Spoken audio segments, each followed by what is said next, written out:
Hora de conversar com Mônica Bergamo, e a Mônica traz boas notícias, adoramos boas notícias. Com o avanço da vacinação, o número de internações em UTIs despenca em São Paulo. E como São Paulo tem sido mais ou menos um espelho do que vai acontecer em todo o Brasil, é uma notícia que afeta todo mundo, né, Mônica? Bom dia para você.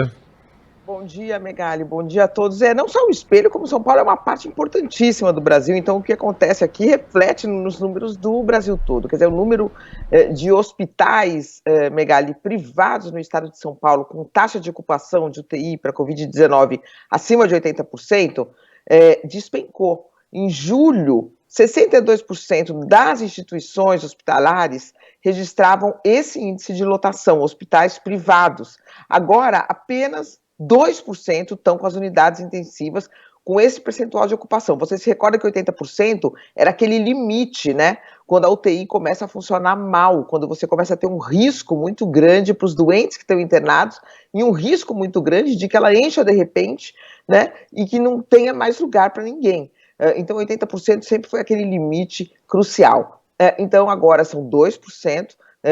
Das unidades hospitalares em São Paulo que estão com esse percentual de ocupação e 5% que chegam a mais de 90% de ocupação. Então, a gente ainda tem uma situação muito crítica num percentual pequeno dos hospitais, né? Um outro percentual menor ainda está no limite e os outros estão trabalhando de uma maneira um pouquinho mais tranquila, né? Essa pesquisa foi feita pelo Sindicato dos Hospitais, Clínicas e Laboratórios Paulistas, mostra que 42% dos hospitais possuem ocupação de UTI entre 51% e 70%. Estamos falando de UTI para Covid, né? E 33% registram ocupação entre 71% e 80%. Você veja que ainda é um índice alto, mas já é um índice que não é aquele índice de emergência, de desespero, quando a gente viu, né, em março, abril do ano passado, desse ano, aliás, risco de faltar kit de intubação, risco de faltar oxigênio, em alguns lugares faltando kit de intubação, faltando oxigênio,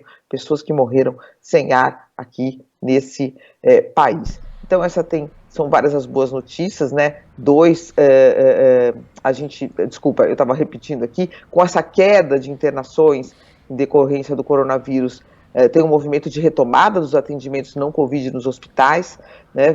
Cirurgias eletivas, aqueles procedimentos que foram sendo protelados porque não tinha lugar em hospital e gerando um efeito péssimo colateral, né?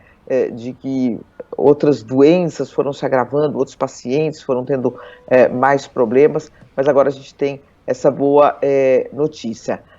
Há 10 dias que os hospitais não tiveram aumento de internações por Covid também, essa é uma outra boa notícia. Agora, Megali, para a gente só fazer uma ponderação, quer dizer, a gente tem tido várias boas notícias, o número de óbitos no Brasil caindo, o número de casos também, a média móvel caindo, mas a gente ainda está com 960, uma média de 960 pessoas morrendo todos os dias no Brasil.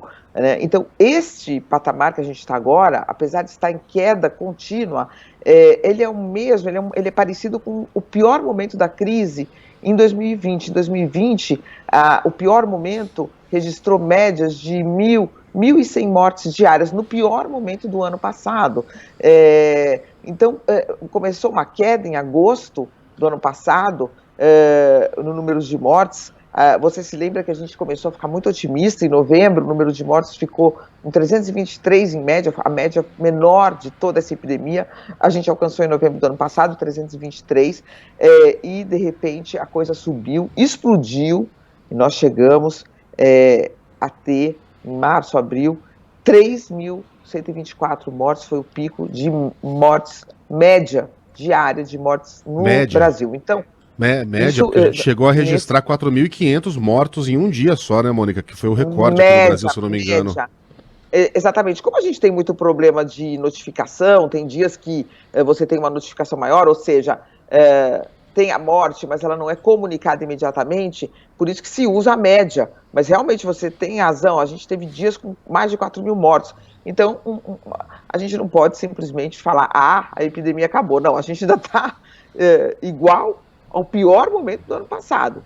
Estamos em queda, tudo está indicando que a vacina vai ser um sucesso a vacinação no Brasil, todos os brasileiros querendo se vacinar praticamente, então isso vai ajudar muito o Brasil a controlar essa epidemia, tudo indica isso, mas não é ainda momento da gente achar que acabou, né? Eu só quero fazer que, apesar da boa notícia, ainda estamos no pior momento, no equivalente ao pior momento do ano passado.